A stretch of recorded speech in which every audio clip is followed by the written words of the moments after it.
Siguiente caso, plano inclinado. Bueno, pues ahí tenemos el cuerpo y en este caso, pues por ejemplo, voy a colocar la fuerza paralela al plano, ¿vale? Esa va a ser la fuerza con la que yo voy a tirar del cuerpo hacia arriba. Si no hay fuerza, pues mejor. Entonces la fuerza, cuando yo la tenga en la fórmula, al final sustituye el valor por cero. Pero bueno, en mi caso voy a tener un cuerpo del cual tiro con una fuerza paralela al plano. Y este cuerpo va a tener una masa m, que la voy a poner aquí, ¿vale? Bueno, pues a ver, también digo que es un plano inclinado rugoso y le voy a poner aquí que tiene un coeficiente de rozamiento. Entonces, ¿qué fuerzas actúan sobre este cuerpo? Voy a dibujar el diagrama de cuerpo libre. Bueno, pues la primera de todas, por tener masa, tiene peso. El peso siempre vertical hacia abajo, aunque sea un plano inclinado. Ese es el peso, aunque sea un plano inclinado, vertical hacia abajo. Siguiente fuerza, por estar apoyado en una superficie, la normal. Como la superficie está inclinada, pues la normal también va a estar inclinada, porque es perpendicular a la superficie. Va a ser una cosa más o menos así, ¿vale? Esa va a ser la fuerza normal. De acuerdo. Siguiente, si yo estoy tirando de mi cuerpo hacia arriba y tengo rozamiento, eso significa que el rozamiento va a ser justo en el sentido contrario. Con la fuerza de rozamiento, siguiendo esa dirección de la superficie, pero en sentido contrario al movimiento. Y ya no hay más fuerzas, ya no hay más fuerzas. Tengo todo mi diagrama del cuerpo libre dibujado. Siguiente paso, sistema de ejes de acuerdo a la dirección del movimiento. Ahora sí, como mi movimiento se produce siguiendo esa dirección que estoy dibujando, que es la del plano inclinado, esa va a ser la que me va a dar el sentido, o mejor dicho, la orientación de los ejes. Mis ejes tienen que ser también inclinados, así que mis ejes inclinados son estos de aquí. Este sería el eje Y, porque si yo lo tomo como referencia con la superficie va a ser ese, y este va a ser el eje X, pero esos son mis ejes. Siguiente, descomponer aquellas fuerzas que no sigan los ejes.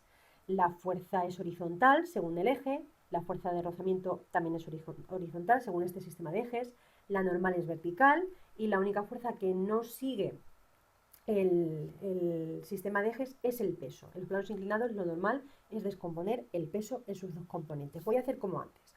Como tengo que descomponer el peso, lo voy a hacer en dos componentes. Una componente que va a ser la componente Y del peso y otra componente que va a ser la componente X del peso. Si os fijáis, esto sigue pues, un triángulo rectángulo. Ahora bien, yo conozco como dato el ángulo θ del plano inclinado, pero yo lo que necesito saber es de este triángulo que acabo de dibujar, ¿dónde está el ángulo θ? Yo puedo tener dos dudas, porque si he dibujado un rectángulo, lo que está claro es que esto es un ángulo recto y esto es un ángulo recto. ¿Dónde está mi ángulo θ? ¿Estará aquí? ¿Será este θ? ¿O será este? ¿Qué pensáis? Bueno, pues el ángulo θ va a ser este de aquí. Va a ser este. Voy a borrar el otro para que no os liéis. Vale. Vuelvo a dibujar el peso, que no se me vaya. Ese es el ángulo θ. ¿Por qué sé yo que ese es el ángulo θ? Bueno, por semejanza de triángulos. El ángulo está girado y rotado, pero si no lo veis bien, yo siempre tengo un truco que es muy fácil y consiste en que os dibujéis dos planos inclinados muy exagerados. Un plano inclinado que esté muy inclinado, por ejemplo este. Este es un plano muy inclinado y este va a ser el ángulo de inclinación. Si yo dibujara por aquí un cuerpo y le dibujo el peso va a estar pues, vertical. Y si yo tengo que descomponer este peso en dos, esta va a ser una de las componentes y esta va a ser la otra. Con lo cual, si a mí se me forma este triángulo, y yo sé que el ángulo está muy inclinado y que θ tiene un valor muy grande, automáticamente descarto este de aquí y el que sería el ángulo θ sería este de aquí. Ese sería θ, ¿vale?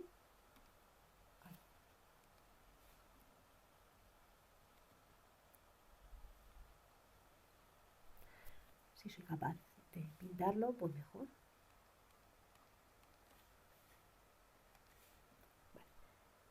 el ángulo θ va a ser este de aquí, que es muy exagerado.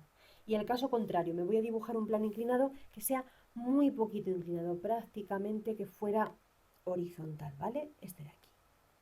Imaginaos que tengo aquí un cuerpo, que le dibujo el peso, que el peso siempre es vertical, y que tengo un ángulo θ, que es muy chiquitín. Si yo tengo que descomponer este peso, por un lado voy a tener esta componente y por otro lado voy a tener esta. Entonces aquí también se ve enseguida que el ángulo θ es este, que es muy finito, muy finito.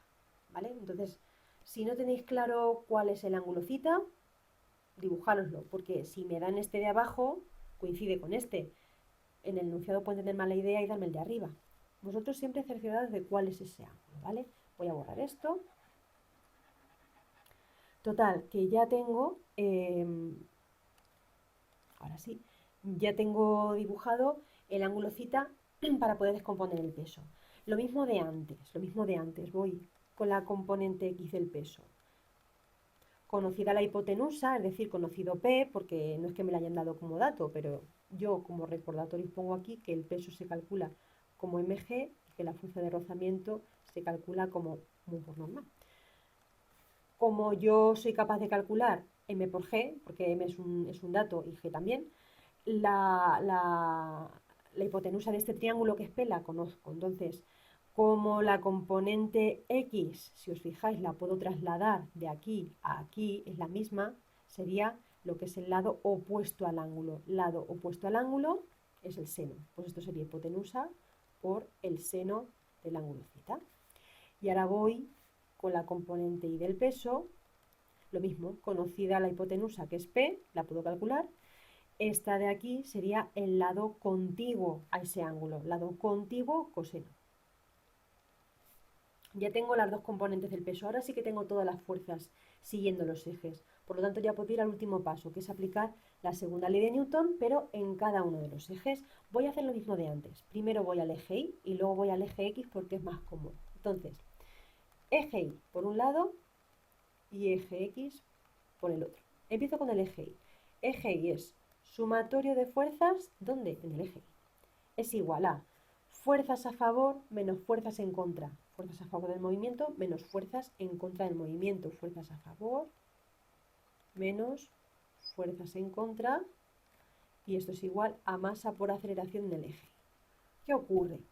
¿Qué ocurre? Ocurre que me están diciendo que el movimiento tiene lugar sobre la superficie del plano inclinado, no perpendicularmente. Si no hay movimiento perpendicular, no hay aceleración, y si no hay aceleración y vale cero, masa por cero es cero. Así que este miembro vale cero. Y lo mismo de antes, si no hay movimiento, no hay nada a favor ni en contra. ¿Qué hago? Pues me fijo en mi sistema de ejes cartesianos. Todo lo que esté hacia arriba va a ser positivo y todo lo que esté hacia abajo va a ser negativo, o por lo menos yo así lo tomo.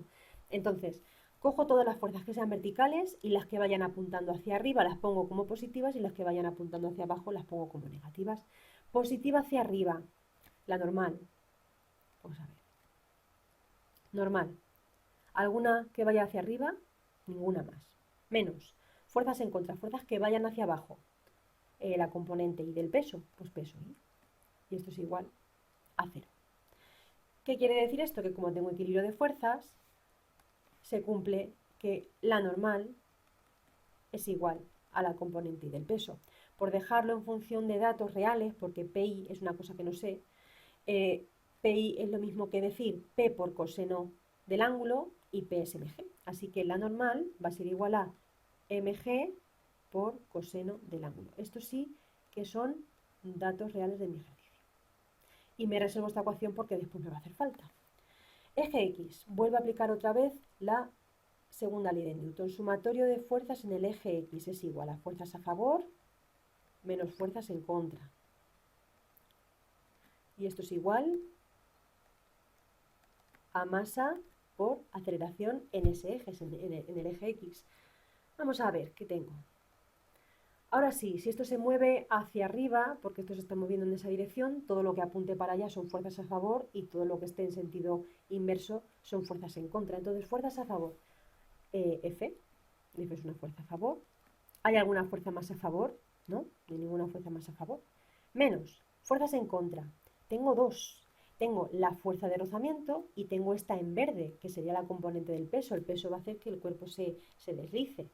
Entonces tengo dos fuerzas restando. Voy a poner un paréntesis para que cuenten las dos restando. Y va a ser, ya digo, la componente X del peso y la fuerza de rozamiento. Y eso va a ser igual a masa por aceleración. Ahora lo que hago es lo de siempre. Pongo Px y fuerza de rozamiento en función de datos que yo conozco de verdad. Pues a ver, esto sería, la F es un dato, Px. Px es P por el seno del ángulo y P es mg. Así que mg por el seno del ángulo. Mg por el seno del ángulo. Más fuerza de rozamiento. La fuerza de rozamiento ya sabemos que se calcula como mu por la normal. Pues mu por la normal. Coeficiente de rozamiento por la fuerza normal. Y esto es igual a la masa del cuerpo por la aceleración. Me falta solamente un paso. La normal no es un dato. ¿Qué hago? Por eso he aplicado el balance de fuerzas primero en el eje Y para poder despejar la fuerza normal, lo que vale. Pues lo último es sustituir la expresión 1. Donde pone fuerza normal pongo lo que vale. Sustituyo la expresión 1. Voy a hacer eso. Entonces me queda que la fuerza menos mg seno del ángulo más mu. Y ahora la normal, ¿cuánto vale? Mg coseno. Pues mg coseno. Esto es igual a la masa por la aceleración. Genial. Como quiero saber la aceleración, la despejo. ¿Qué hago? Pues esta masa que está aquí multiplicando la paso dividiendo. O dividir por la masa en los dos miembros, es lo mismo. Al final el resultado por lo menos es lo mismo. Menos mg seno del ángulo más mu por mg coseno del ángulo. Y lo divido entre la masa. Ojito, aquí la masa no se anula, porque esta se podría ir con esta, con esta y con esta, pero aquí tengo una fuerza que no está en función de la masa. No vayáis a cargaros la masa, porque aquí tengo un término que me molesta, que no está en función de la masa. Entonces no se puede simplificar esta expresión, ¿de acuerdo? Que a veces nos podemos atachar y se nos va la cosa de las manos. Bueno, pues esto sería lo que vale la aceleración. Y está en función de cosas que sé. Sé la fuerza, porque me lo han dicho, sé la masa, sé que la aceleración de la gravedad es 9,8, sé el ángulo de inclinación del plano y sé el coeficiente de rozamiento, ¿vale? Y me pasa lo de antes, que yo incluso puedo tener dos apartados, puedo tener hasta tres. Puedo tener hasta tres. Puedo un apartado A en el que me pregunten la aceleración tal cual. Sustituyo datos y calculo el valor, ya está. Un apartado B en el que me digan que no tengo rozamiento. Si no tengo rozamiento es muy fácil. Me lo voy a cargar, aquí sí, sustituiría esta mu por 0 y mg coseno por 0, pues sería todo esto, ¿vale? No tengo que volver a hacer el análisis de fuerzas, ya lo tengo hecho, es simplemente sustituir, ¿vale? Y luego podría tener, por ejemplo, pues un tercer apartado que me diga cuánto vale la fuerza si quiero que esto se mueva con velocidad constante, en lugar de con mRUA.